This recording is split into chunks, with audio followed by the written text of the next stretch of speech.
I could speak for, as you could, Cancorla, speak for hours on this subject.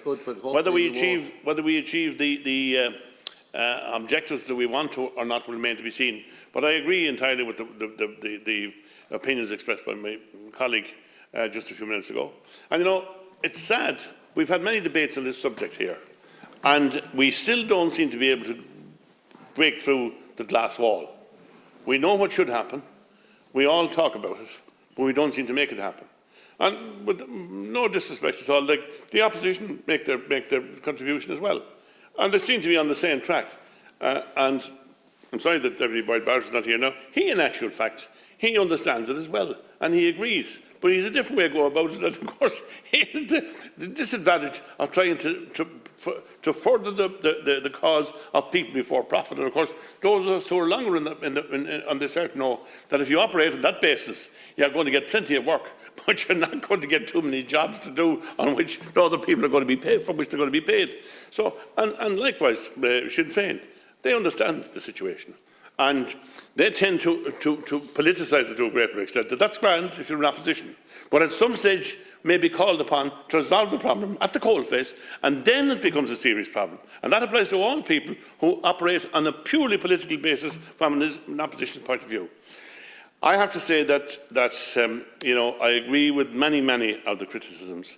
And you and I, Cancorla, have come through this on numerous occasions in the 70s, in the 80s, and the 90s, and the 80s.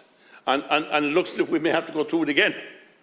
That's as it is. And I know that we had the economic crash, and that seriously derailed any way and means of having a short-term resolution.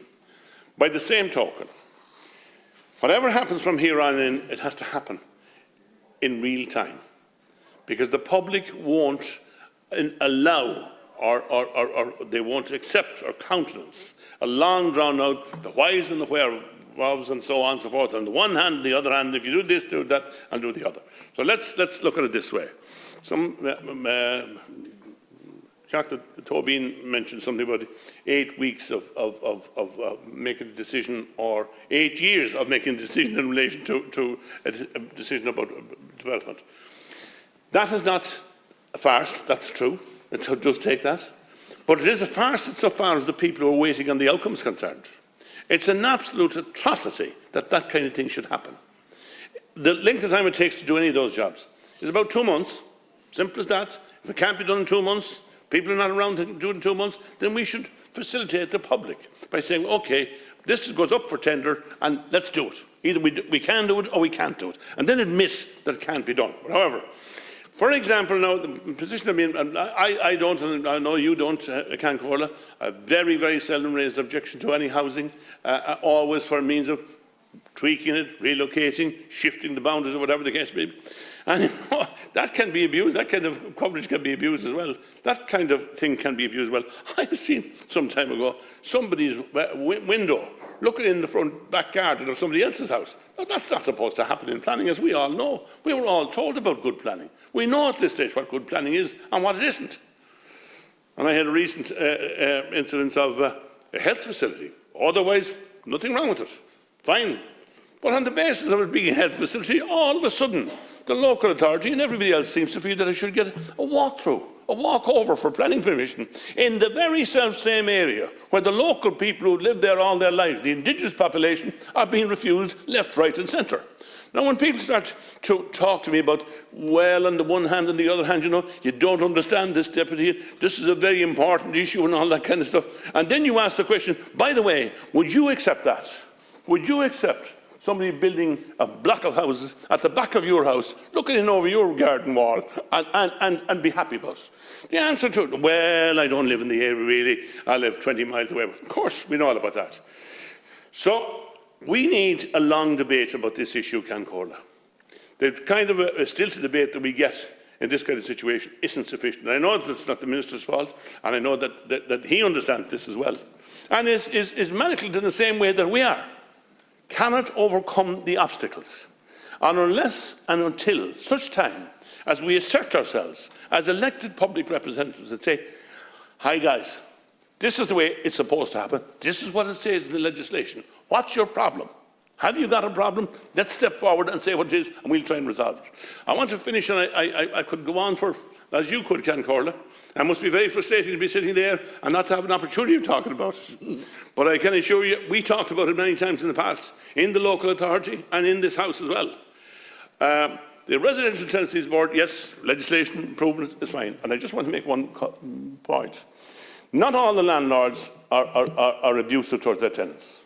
There's a cohort of landlords who have actually accommodated their tenants, have given them special arrangements, as if they were a family member, and continue to do that. And, you know, don't get any credit ever for it. As actual fact, they're the people that are moving out of the system and are being replaced by people who have only one thing in common, and this is where Deputy Boyd Barrett comes in. They have profit in mind. Not the only thing, but profit. But they shouldn't have unlimited profit. And that's the point. The situation has been reached now where that profit is now precluding everybody else. Nobody else can get into the system. I have somebody in touch with me today looking for a local authority loan, what you used to call a local, under the 66 Act. Local authority loan has €100,000 saved up. No chance, no chance, no chance. This is crazy stuff. So the Rebuilding Ireland loan, what used to be the local authority loan, whatever they are, they need to be brought together in such a way as to be able to deal with that person and deal with them not in 6 months or 6 years, but in a couple of weeks, facilitate them.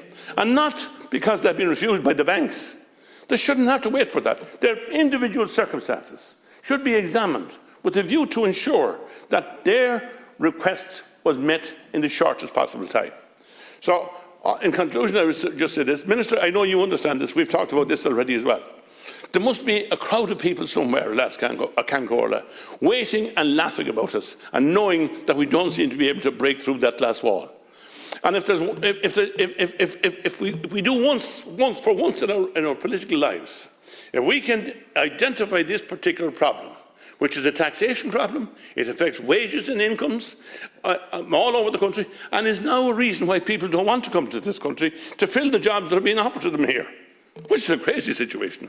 And I have known cases, and you've known cases, Cancorla, where people have left this country because they didn't have a house, get a house somewhere else. So, all in all, I apologise for going on so long, Cancorla. My request would be for a real debate on this issue. No holds barred. Let's deal with it once and for all, because there are some people somewhere think that we're fools, and it's about time we asserted ourselves. Thank you.